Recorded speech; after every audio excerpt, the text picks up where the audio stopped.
नमस्कार दोस्तों, आप सभी के स्टडी फॉर यूपीएससी पीछे चैनल में स्वागत है। आज 15 नवंबर हो गया है, 15 नवंबर 2024 ईस्वी, और नेक्स्ट मंथ आपका एग्ज़ाम है। तो अंतिम के महीनों में मैं हर एक सब्जेक्ट को लेकर वीडियो बना रहा हूँ बारी बारी से। हिस्ट्री का पहले मैंने बनाया, एंशिएंट और मिडेवल का मैंने अलग बनाया है, मॉडर्न का बनाया, फिर साइंस का, उसके पश्चात से पॉलिटी, और आज ज्योग्राफी का है। ये लास्ट वीडियो होगा इंपॉर्टेंट टॉपिक के सीरीज़ में, क्योंकि इकोनॉमिक्स का इंपॉर्टेंट टॉपिक करंट अफेयर ही होता है, जो मैं बता चुका हूँ। तो आज हम लोग देखेंगे कि भूगोल के कौन से इंपॉर्टेंट टॉपिक हैं जो अंतिम के महीनों में हमें उसको पढ़ना भी चाहिए, और जो बाकी टॉपिक हैं उनका प्रैक्टिस कहाँ से करना चाहिए, और कौन कौन से ऐसे टॉपिक हैं जिन पर अंतिम के समय में ज़्यादा फोकस करना चाहिए। 70 बीपीएससी पीटी जो है ये जीवन में एक बार वाला जैसा होगा आपके लिए अपॉर्चुनिटी, क्योंकि इतनी सारी सीटें शायद ही आपको कभी और देखने को मिलेंगी। तो इसीलिए अच्छे से तैयारी करके एग्ज़ाम दीजिएगा। नॉर्मलाइजेशन नहीं होगा, ऐसा तो तय ही हो गया लगभग में, बस अब नोटिफिकेशन आना बाकी है। और आज 15 तारीख है, आज शाम तक क्लियर हो जाना चाहिए कि किस प्रकार से कब एग्ज़ाम होगा। 13 दिसंबर को ही होगा, इसी चीज़ पर मुहर लग जाएगी आज, उम्मीद तो यही कर रहे हैं। तो आज देखेंगे भूगोल के इंपॉर्टेंट टॉपिक को, सवाल के ट्रेंड को समझेंगे कि भारत का जो भूगोल है उससे ज़्यादा सवाल पूछे जाते हैं, या फिर विश्व का जो भूगोल है जिसको वर्ल्ड ज्योग्राफी कहते हैं उससे ज़्यादा सवाल पूछे जाते हैं। इसके पश्चात हम लोग एक और चीज़ को देखेंगे कि 69 बीपीएससी का जो ट्रेंड है उसके अकॉर्डिंग बिहार ज्योग्राफी से कितने सवाल आए थे, क्या बिहार ज्योग्राफी इंपॉर्टेंट होता भी है या नहीं इंपॉर्टेंट होता है। बिहार स्पेशल में आपको 3 ही सेक्शन पर सबसे ज़्यादा ध्यान देना होता है, वो अपने चैनल पर कंप्लीट है, उसके एमसीक्यू और वीडियो वहाँ से जाकर पढ़ सकते हैं। एक है बिहार के हिस्ट्री, एक है बिहार का ज्योग्राफी, और एक है बिहार पॉलिटी इकोनॉमिक्स ले सकते हैं, दोनों ही। इकोनॉमिक्स से ज़्यादा सवाल नहीं पूछे जाते हैं, करंट अफेयर में जो रहता है वही पूछा जाता है। बिहार के पॉलिटी से जीके आधारित सवाल पूछेगा तो पूछेगा, नहीं तो बिहार का हिस्ट्री और ज्योग्राफी इसी सवाल पूछा जाता है।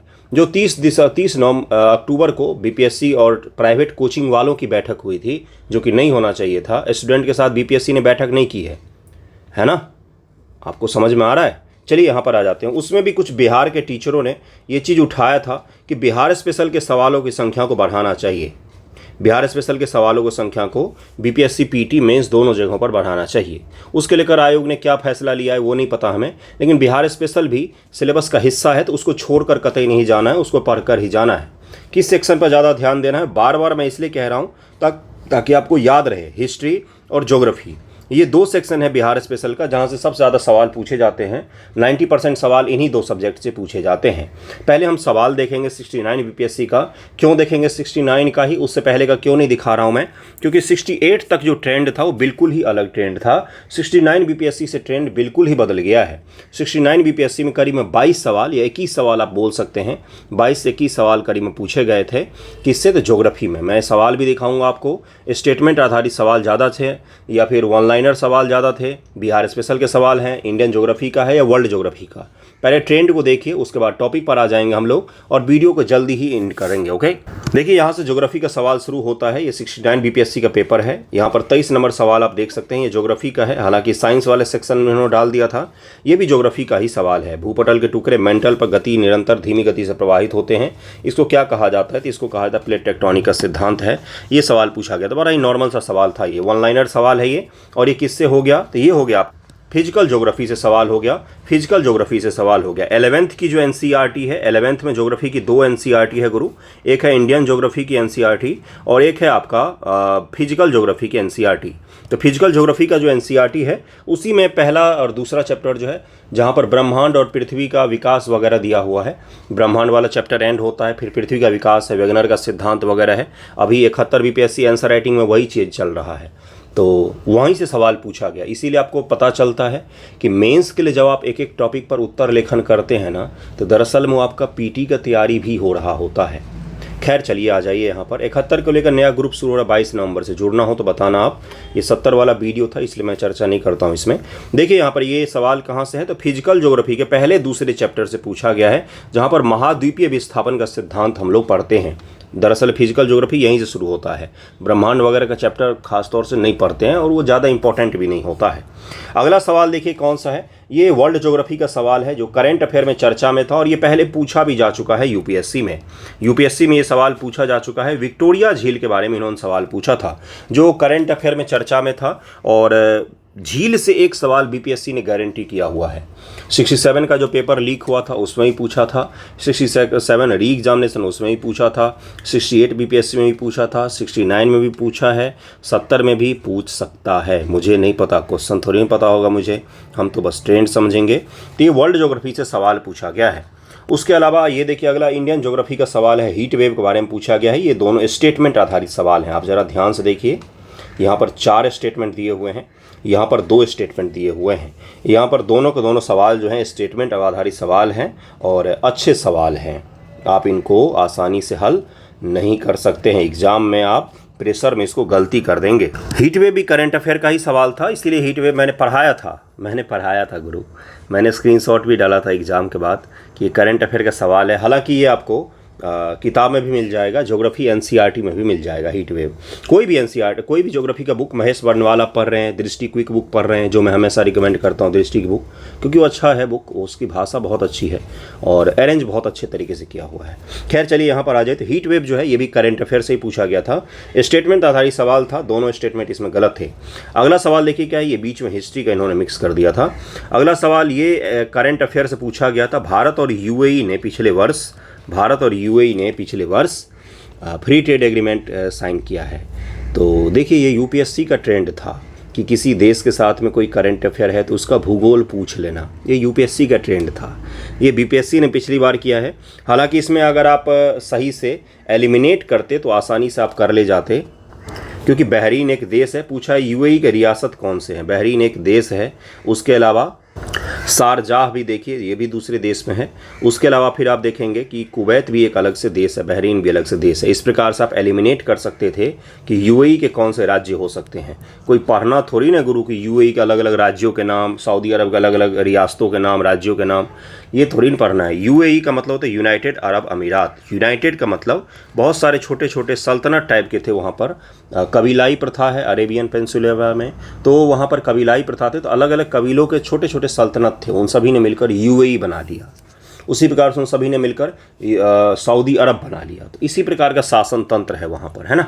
तो अब या राज्य के नाम याद थोड़ी नहीं करेंगे। कॉमन सेंस सबसे ज़्यादा महत्वपूर्ण होता है पीटी एग्जामिनेशन में, और दूसरा महत्वपूर्ण होता है कंसंट्रेट कितना ज़्यादा आप कर रहे हैं। यही सवाल आप रूम पर आकर सही कर लेंगे, एग्ज़ाम में आपकी बत्ती गुल हो जाएगी। इसलिए विशेष रूप से ध्यान रखिएगा कि कॉमन सेंस लगाइएगा और एलिमिनेशन लगाइएगा, तो जो सवाल आपको नहीं आ रहे हैं वो भी आप आसानी से हल कर सकते हैं। स्वर्णरेखा नदी के बारे में पूछा इन्होंने, किस गांव के पास से निकलती है। ये कठिन सवाल था, लेकिन इस तरह का सवाल ना पहले पूछा गया है बीपीएससी पीटी में, इसको ज़रूर ध्यान रखिएगा। ये बिहार स्पेशल का सवाल है। उसके अलावा अगला सवाल जो है बिहार स्पेशल का पहला सवाल हुआ ये। अगला सवाल है निम्नलिखित कौन से राष्ट्रीय उद्यान वन्यजीव अभयारण्य बिहार में है। ये भी आपका 4-4 दिया हुआ है, लेकिन अगर आप इसमें एलिमिनेट करते कि भाई दुधवा तो यूपी में हो जाएगा, दुधवा तो यूपी में हो जाएगा, दुधवा तो यूपी में हो जाएगा, तो इस प्रकार से 2 ऑप्शन एलिमिनेट करके आप 2 को आसानी से चुन सकते थे। एक चीज़ और है, तो जब भी इस प्रकार के 4-4 दिए होते हैं तो एलिमिनेशन मेथड ही काम आएगा आपको। हो सकता है आपको इसमें 3 पता हो, लेकिन गजनेर वन्यजीव अभयारण्य का नाम पहली बार सुना हुआ आपने, हो सकता है ऐसा, है ना। तो वहाँ पर थोड़ा सा बुद्धि का इस्तेमाल करना है आपको। अगला है गंगेटिक डॉल्फिन के बारे में। ये कठिन सवाल था, 4 स्टेटमेंट दिया हुआ है। गंगेटिक डॉल्फिन के बारे में यूपीएससी ने पहले पीटी एग्जामिनेशन में पूछा हुआ है, और ये करंट अफेयर में रहता है, बहुत ही ज़्यादा चर्चा में रहता है, बहुत ज़्यादा चर्चा में रहता है। और गंगा में जो नेशनल वाटर वे बन रहा है उसके कारण भी चर्चा में है। क्रिटिकली इंडेंजर्ड में ये जीव आता है, बहुत बड़े स्तर पर इसकी शिकार की जाती है। बिहार में अलग अलग नदियाँ जो हैं उसमें भी इसको देखा जाता है। तो गंगेटिक डॉल्फिन के बारे में इन्होंने एक सवाल पूछा है। इससे पहले यूपीएससी एग्जाम में इस प्रकार के सवाल पूछा जा चुका है गंगेटिक डॉल्फिन के बारे में। तो ये भी सवाल आपका स्टेटमेंट आधारित था, करंट अफेयर का सवाल था ये। ज्योग्राफी में आपको करंट अफेयर दिख रहा है, दरअसल में ज्योग्राफी और इकोलॉजी को मिलाकर ये सवाल पूछे जाते हैं। अगला सवाल देखिए कौन सा, बिहार स्पेशल का। गंडक नदी का दूसरा नाम। बिहार में निम्न से किस जिले में सोना पाया जाता है, और त्रिवेणी नहर का निर्माण निम्न से किस नदी पर किया गया। ये तीनों बोनस सवाल थे, बहुत ही आसान सवाल थे। हालांकि कुछ वीर लोगों ने इसमें भी गलतियां कर दी। ये तो जीके है बिहार का, इसमें गलतियां नहीं करनी चाहिए आपको ही पता होगा। अगर आपने इसमें गलती की है तो बड़ा अफसोस होगा आपको। इसमें गलतियां कभी मत कीजिएगा। अगला सवाल फिर से वही है, क्या सवाल है, तो महाद्वीपीय विस्थापन चैप्टर से है।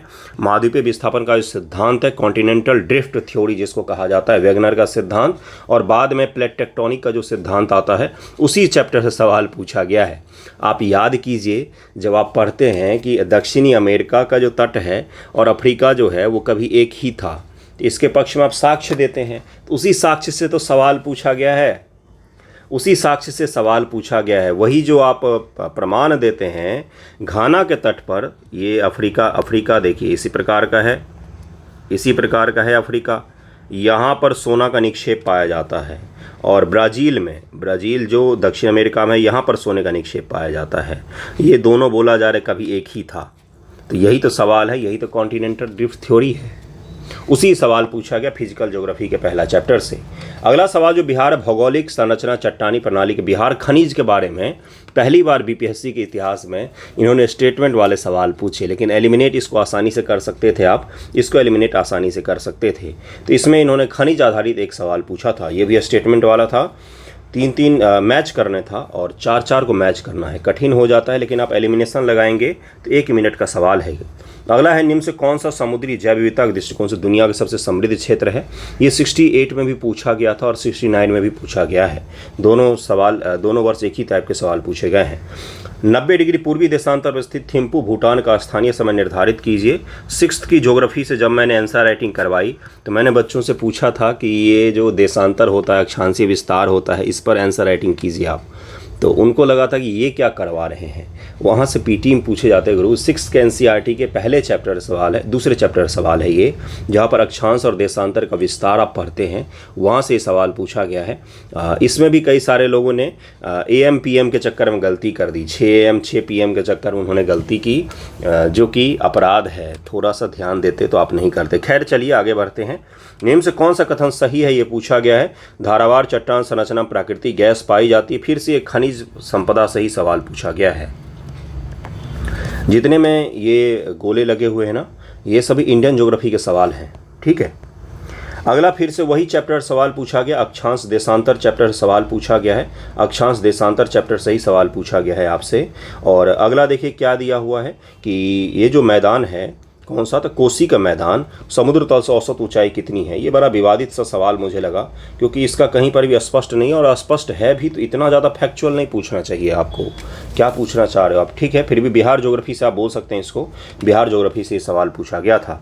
अगला सवाल जो है वो है कि किस पठार पर कर्क रेखा और भारतीय मानक समय रेखा एक दूसरे को काटती है। 1 लाइनर है, ये भी अक्षांश देशांतर सही सवाल है इंडियन ज्योग्राफी से। उत्तराखंड का कौन सा जिला, ये भी करंट अफेयर से सवाल है। उत्तराखंड में बहुत ही ज़्यादा बाढ़ आई थी पिछले साल, इसलिए सवाल पूछा गया है। अल नीनो धारा कहाँ पर प्रभावित होती है, ये भी करंट अफेयर का सवाल है, क्योंकि पिछला वर्ष जो था वो अल नीनो का वर्ष रहा है, जिसके कारण से भारत में मानसून का जो पैटर्न है उसमें कई सारे बदलाव देखे गए थे। इसीलिए 68 बीपीएससी के मेंस में भी सवाल पूछा गया था इसी प्रकार का एक, और 69 बीपीएससी के पीटी में इसी प्रकार का एक सवाल पूछा गया है। अब आपको ट्रेंड शायद समझ में आया हो कि कितने सवाल कहाँ कहाँ से पूछे गए हैं। इंडियन ज्योग्राफी डोमिनेंट रहा है, इसमें 22 से 21 सवाल हैं करीब में, 22 सवाल बोलेंगे, ठीक है, या 21 बोल लीजिए आप।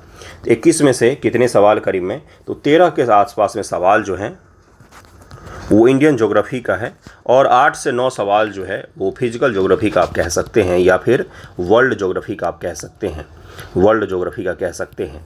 तो इंडियन ज्योग्राफी जो है वो डोमिनेंट रहता है। बिहार ज्योग्राफी मिलाकर मैं इंडियन ज्योग्राफी कह रहा हूँ। बिहार ज्योग्राफी के 4 से 5 सवाल हैं, 5 सवाल हैं बिहार ज्योग्राफी के। कितने में से, तो 13 में से। तो आपको समझ में आया कि ज्योग्राफी 22 सवाल के करीब में कंटेन करता है। आपको जब मैं बोलता हूँ कि इतिहास, भूगोल, पॉलिटी, राजनीति शास्त्र और आपका करंट अफेयर, ये जो सेक्शन है, ये अगर आपने साध लिया तो पीटी आपका हो गया। और अगर इस सेक्शन पर आपका कंट्रोल नहीं है तो पीटी फिर आपका मुश्किल हो जाएगा। एक बच्चे ने बड़ा ही अच्छा सा क्वेश्चन पूछा था, क्या केवल जीएस पढ़ के चले जाएंगे तो हो जाएगा क्या? नहीं, क्यों नहीं होगा गुरु? क्योंकि नया जो ट्रेंड है ना, उसमें जीएस के सवाल आपने देखा, ज्योग्राफी में कितने सवाल करंट अफेयर्स आए हुए हैं। अगर 22 सवाल है तो इसमें से करीब में 8 से 9 सवाल जो हैं वो करंट अफेयर से डायरेक्टली इनडायरेक्टली रिलेटेड हैं। पॉलिटी में भी यही ट्रेंड रहता है। इकोनॉमिक्स तो करंट अफेयर है ही, साइंस एंड टेक तो करंट अफेयर से ही पूछा जाता है, और साइंस जो है वो आपका स्टैटिक टॉपिक होता है। तो यानी कि करंट अफेयर आप डायरेक्टली देखें इनडायरेक्टली देखें, वो डोमिनेंट रहता है। कहने को 33 सवाल आते हैं करंट अफेयर से डायरेक्टली, लेकिन अगर इनडायरेक्टली देखेंगे तो 50 सवाल के करीब में करंट अफेयर से आते हैं, जिसमें ज्योग्राफी में भी करंट अफेयर अभी मैंने आपको दिखाया है, कितने सारे सवाल दिखाए, उत्तराखंड वाला दिखाया है, यूएई वाला दिखाया है आपको मैंने, विक्टोरिया झील वाला दिखाया है, कितने सारे सवाल करंट अफेयर के हैं, है ना। उसी प्रकार से पॉलिटी में भी करंट अफेयर से आते हैं, तो करंट अफेयर को कभी भी मिस नहीं करना है। अब आते हैं कि ज्योग्राफी का कौन कौन से इंपॉर्टेंट चैप्टर है और कहाँ कहाँ से प्रैक्टिस करना चाहिए। क्या वर्ल्ड ज्योग्राफी इस समय पढ़ें या फिर फिजिकल ज्योग्राफी को इस समय पढ़ने बैठें। देखिए 1 महीना लास्ट का बचा हुआ है, पढ़ने का तो अब समय 9 के बराबर में है, नहीं ही है, फिर भी अगर आप इम्पॉर्टेंट चैप्टर्स को एक बार गो थ्रू होना चाहें तो पढ़ सकते हैं, क्योंकि छोटे चैप्टर्स होते हैं ये सामान्य तौर पर, और ऐसा तो है नहीं कि आप पहली बार अध्ययन करेंगे इसका, इससे पहले भी अध्ययन किया होगा, पढ़ा होगा थोड़ा बहुत। तो ज़रा मैं आपको सवाल बता देता हूँ। सवाल देखिए, सबसे पहले तो ये दृष्टि का क्विक ज्योग्राफी का पाठ सूची है, इंडेक्स है, कुछ ज़्यादा ही क्लिष्ट हिंदी हो जाता है, इंडेक्स है, जिसमें आपको चैप्टर मैंने मार्क करके दिए हुए हैं। महेश बर्नवाल में भी सेम चैप्टर होगा, इसी नाम से होगा, इसी नाम से होगा, और एनसीईआरटी में भी इसी नाम से होता है। एनसीईआरटी ज्योग्राफी का एक बार पढ़ना चाहिए, 2 बार पढ़ लीजिए। उसके बाद मैं रिकमेंड इसलिए नहीं करता हूँ क्योंकि ज्योग्राफी में, इकोनॉमिक्स में और पॉलिटी में, इन सभी सब्जेक्ट में करंट अफेयर ऐड होते जाते हैं, इसलिए 1 बार 2 बार पढ़ने के बाद आप रेफरेंस बुक को प्रेफर किया कीजिए इन सभी सब्जेक्ट में। हाँ, हिस्ट्री में जो 11th और 12th की ओल्ड एनसीईआरटी है वो हमेशा एवरग्रीन रहता है, उसको पढ़ना ही चाहिए, जितनी बार पढ़ें उतना सही है। मॉडर्न के स्पेक्ट्रम ही पढ़ें। देखिए इसमें कौन कौन से है, तो सबसे पहला है भारत का एक सामान्य परिचय। भारत का सामान्य परिचय ये पहला चैप्टर है जिसको आपको पढ़ना चाहिए, ये तो पता ही होना चाहिए। इसमें अक्षांश, देशांतर और कई सारी चीज़ें हैं, इसको बिल्कुल ही पढ़ना चाहिए, एक बार तो बिल्कुल ही पढ़ें, ये सही रहता है। भारत का एक सामान्य परिचय को अवश्य पढ़ें। उसके बाद से भारत का प्रवाह तंत्र, जो इम्पोर्टेंट मैं बता रहा हूँ उसी पर ध्यान दीजिएगा। लास्ट टाइम के लिए मैं बता रहा हूँ, इसलिए सारे चैप्टर तो मैं नहीं बताऊँगा ना कि ये पढ़ लो, ऐसा कुछ नहीं होता है। देखिए इसमें कौन से सामान्य परिचय जो इंडिया का है उसको आपको ज़रूर पढ़ना है कि कितने राज्य हैं, कितने का कहाँ पर कौन सा अक्षांशीय विस्तार है, कितनी समुद्र की रेखाएं, तट रेखा है, कहाँ कहाँ पर कौन सा द्वीप समूह है, ये सामान्य परिचय होता है। उसके बाद से भारत का प्रवाह तंत्र, ये बहुत ही इंपॉर्टेंट चैप्टर होता है, इसको ज़रूर पढ़ें। दूसरा होता है भारत की जलवायु। तीसरा है जल संसाधन, सिंचाई व बहुउद्देशीय परियोजना, ये पीटी के लिए सबसे इंपॉर्टेंट चैप्टर में से एक होता है। उसके बाद से सबसे ज़्यादा इंपॉर्टेंट में एक आता है चौथा, खनिज संसाधन। उसके बाद से प्रजाति व जनजाति। ये 5 चैप्टर मैंने आपको इंडियन ज्योग्राफी के लिए इंपॉर्टेंट में मार्क किया है, इसको ज़रूर पढ़ें, विशेष रूप से इसको पढ़ के जाएँ। ये वो चैप्टर हैं जहाँ से पीटी में अधिक सवाल पूछे जाते हैं। क्या बोला मैंने, यहाँ से पीटी में अधिक सवाल पूछे जाते हैं। अब मिट्टी का चैप्टर है, या फिर प्राकृतिक वनस्पति का चैप्टर है, ऊर्जा संसाधन है, उद्योग है, परिवहन है, क्या इसको छोड़ के जाना है? नहीं। लास्ट टाइम में जब आपको पढ़ने के लिए मैं बोल रहा हूँ, तो अगर आपको चैप्टर रिवाइज करना हो तो इन चैप्टर को पढ़िएगा। बाकी परिवहन, उद्योग, ऊर्जा संसाधन, ये जो चैप्टर हैं, कृषि पशुपालन, ये जो चैप्टर हैं, इनका आप एमसीक्यू लगाइएगा। कहाँ से लगाना है, तो बस घटना चक्र से ही लगाना है, एक ही सोर्स रखेंगे ना इनके लिए तो भी काफ़ी है। जो मैंने चैप्टर मार्क किए हैं इनके एमसीक्यू थोड़ा सा डिटेल में लगा लीजिएगा, क्योंकि कई बार इसमें से कठिन सवाल भी पूछे जाते हैं, है ना। अगला है आपका कौन सा, तो विश्व का भूगोल और फिजिकल ज्योग्राफी दोनों ही इसमें समाहित है, इसीलिए ध्यान से देखिएगा। सबसे पहले जो वर्ल्ड की मैपिंग होती है या प्रादेशिक भूगोल होता है, जिसको क्या कहा जाता है बंधुओं, प्रादेशिक भूगोल का क्या तात्पर्य हो गया कि रीजनल वाइज हम पढ़ते हैं। जैसे एशिया आपको एक पढ़ना है, एशिया किसी भी ज्योग्राफी के बुक में अंत में देखिएगा वहाँ पर रीजनल ज्योग्राफी रहता है। जिसमें एशिया है तो एशिया के देश, एशिया की बड़ी झीलें, एशिया के बड़े पर्वत, ये सभी एक साथ लिखे होंगे, उसको पढ़ना है आपको। दूसरा पढ़ना है अफ्रीका और यूरोप, ये 3 ही कॉन्टिनेंट को आप अच्छे से पढ़िएगा। बाकी अगर कोई करंट अफेयर में चर्चा में है तो वो करंट अफेयर जो मैं आपको पढ़ा रहा हूँ उसी में मैं उसको करवा दूँगा, ठीक है। तो 3 अफ्रीका, यूरोप और एशिया, ये कॉम्प्लिकेटेड होते हैं तीनों। बाकी उत्तरी अमेरिका और दक्षिण अमेरिका, अमेरिका में चुनाव है तो उसके झील वगैरह देख लेना, वो तो मैंने आपको करंट अफेयर में करवाया भी है कि ग्रेट लेक्स ऑफ अमेरिका, वहीं से सवाल पूछे जाते हैं। अंत समय में ज़्यादा कॉम्प्लेक्स नहीं करना हमें, जो जो बेसिक टॉपिक है हर कॉन्टिनेंट का उसको बस पढ़ लेना है। तो जो 3 कॉन्टिनेंट हैं वो हैं अफ्रीका, एशिया और यूरोप। ये कॉम्प्लिकेटेड होते हैं, इसीलिए इसको ध्यान से पढ़िएगा। दूसरा जो है आपका इम्पॉर्टेंट चैप्टर में वो है पृथ्वी की उत्पत्ति और विकास। इस पर एक नज़र जरूर मारिएगा, क्योंकि कई बार सिद्धांत पूछ लिए जाते हैं पृथ्वी की उत्पत्ति और विकास वाले। हालांकि ये लेस इंपॉर्टेंट चैप्टर में से है, एक बार 1 थ्रू हो सकते वरना छोड़ दीजिएगा। पृथ्वी की गतियाँ, ये सबसे ज़्यादा इंपॉर्टेंट चैप्टर में से एक हो गया। अक्षांश देशांतर, पृथ्वी की गतियाँ, पृथ्वी का आंतरिक संरचना, जिससे मैंने कल सवाल दिया था 71 BPSC वालों को। उसके पश्चात से महाद्वीप और महासागरीय संचलन, कॉन्टिनेंटल ड्रिफ्ट थ्योरी जिसको कहा जाता है। इसे बहुत सारे सिद्धांत, ऐसा नहीं है कि पिछली बार पूछा गया इसीलिए इसको पढ़ें, ऐसा नहीं है। इसको अच्छे से पढ़ेंगे तो इसमें काफ़ी कुछ आपको मिलेगा, ठीक है। उसके अलावा जो आपको पढ़ना है वह है खनिज संसाधन व उद्योग।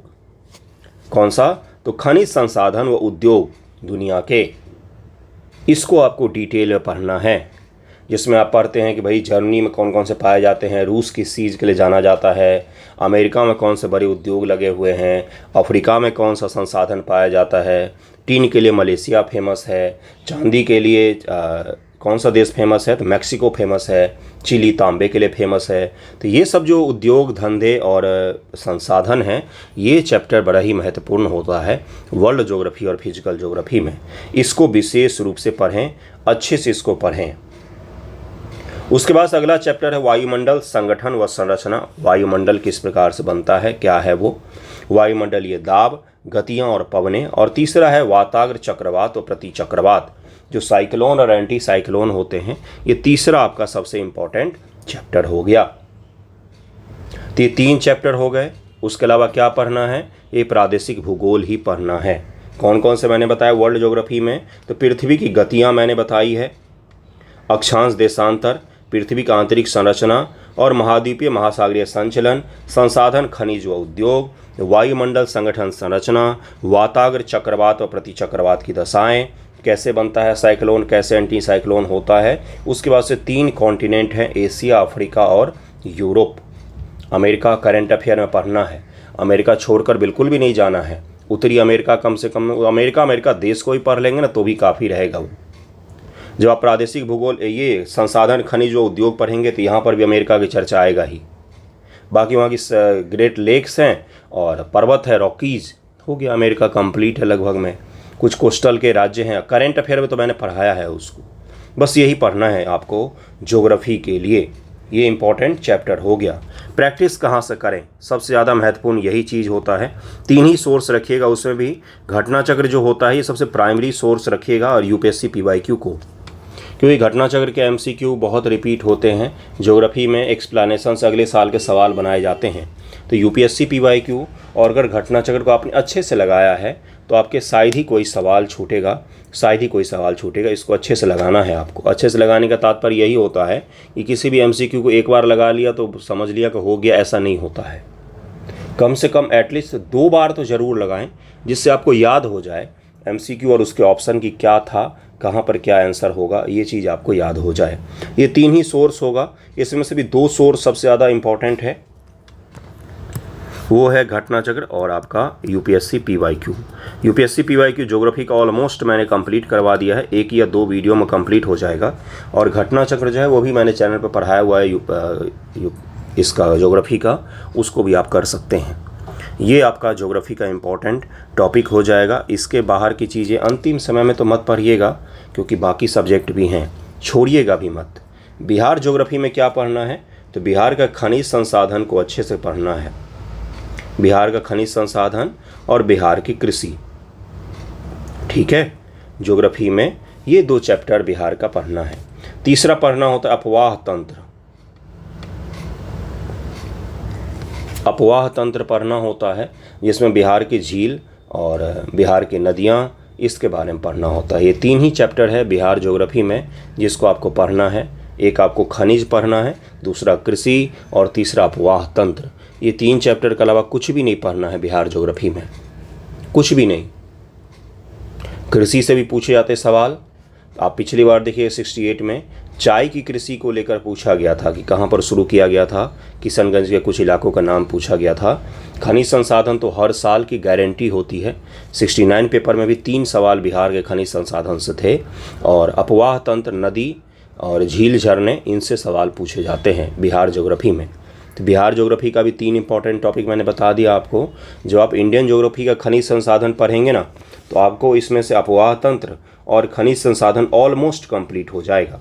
बाकी खनिज संसाधन का स्टेट में जिला आधारित जो बच जाता है कि किस ज़िले में सोना पाया जाता है, तो जमुई ज़िले में, किस ज़िले में अब्रक पाया जाता है, कि यहाँ पर कोयला पाया जाता है, कहाँ पर आपका सीमेंट उद्योग है, कहाँ पर, ये सब चीज़ें जो छोटे छोटे फैक्ट होते हैं ये आपको पढ़ना होता है। अपने चैनल पर भी वीडियो अपलोड है, दृष्टि IAS का खनिज संसाधन मैंने पूरा पढ़ाया हुआ है, और आपको कृषि भी पढ़ाया हुआ है, अपवाह तंत्र भी पढ़ाया हुआ है। तो उसको अगर आप कर लेंगे तो एक भी सवाल आपका नहीं छूटेगा। ओके, तो ये ज्योग्राफी के इंपॉर्टेंट टॉपिक का वीडियो था।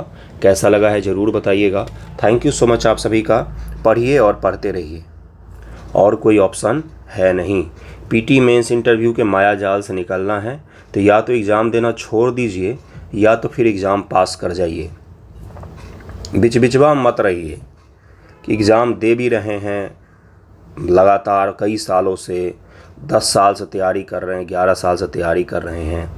ये सही नहीं होता है। मैं इस ट्रेंड के हमेशा ही खिलाफ रहा हूँ, इसीलिए बहुत कम उम्र में मैंने भी एग्ज़ाम देना छोड़ दिया, क्योंकि ये एक मेंटल टॉर्चर के जैसे हो जाता है जब आप इस चक्कर में फंसे रहते हैं। तो मैं आपको यही सजेस्ट करूँगा कि एग्ज़ाम दे रहे हैं तो जी जान लगा करके दीजिए, नहीं तो फिर छोड़ करके कुछ और कर लीजिए। बीच बीच में मत रहिए कि दे भी रहे हैं पढ़ भी नहीं रहे हैं। वैसा नहीं, देंगे तो 200% देंगे, नहीं देंगे तो कुछ नहीं देंगे। ठीक है, थैंक यू सो मच आप सभी का।